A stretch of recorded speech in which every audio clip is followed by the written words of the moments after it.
Meet Max. He has a very specific goal today. He wants to build a machine that makes everyone around him smile. At this stage, the machine doesn't exist. It is a theoretical idea living inside his mind. In cognitive science, this is an internal problem representation, the abstract map where a creator imagines transformations and estimates success. But this mental planning has a fatal limitation. The mind cannot perfectly simulate real-world physics, friction, or unforeseen environmental variables. To bridge the gap between theory and reality, Max must force his idea out of his imagination and into physical space. Max and his assistant Momo begin construction, gathering gears, springs, and scrap metal to build their very first prototype. Interacting with physical tools provides tangible feedback that the brain cannot generate on its own. By assembling these parts, Max moves his hypothesis into a physical environment for testing. The Giggle machine is finished. Max takes a deep breath and presses the start button. The machine vibrates violently, causing massive chaos as it launches ice cream and bubbles into the fleeing crowd. Let's freeze the action here.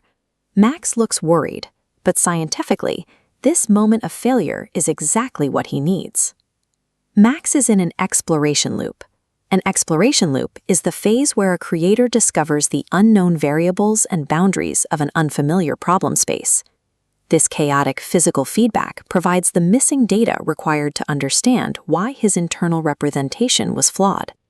For any novice, creating a messy, seemingly aimless trial is a necessary mechanism for generating baseline knowledge. Real-world academic research confirms the effectiveness of this messy process. In an experiment, researchers tasked novices with building load-bearing structures using paper and minimal tools. Participants initially failed.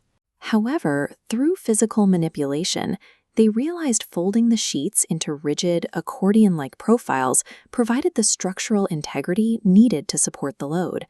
This data shows that novices drastically improved their performance through successive rounds of trials, with some increasing their structure's carrying capacity by a factor of 60. Trial and error functions as a highly structured, self-correcting engine that drives human learning. Back in the park, the frame unfreezes. Max begins analyzing the aftermath of his machine's first run. He applies the physical feedback from that chaos to update and correct his flawed mental model. Max has entered the finalization loop. A finalization loop is the stage where the cognitive focus shifts away from gathering broad data and toward optimizing a specific solution. This optimization phase was only possible because of the specific parameters generated by his earlier failures. Max makes a deliberate, data-driven adjustment to the dial.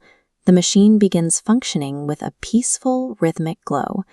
By successfully closing the gap between his internal idea and external reality, Max has transitioned from a novice to an expert in this domain. True innovation requires us to leave the safety of mental planning and embrace the messy, necessary science of making mistakes.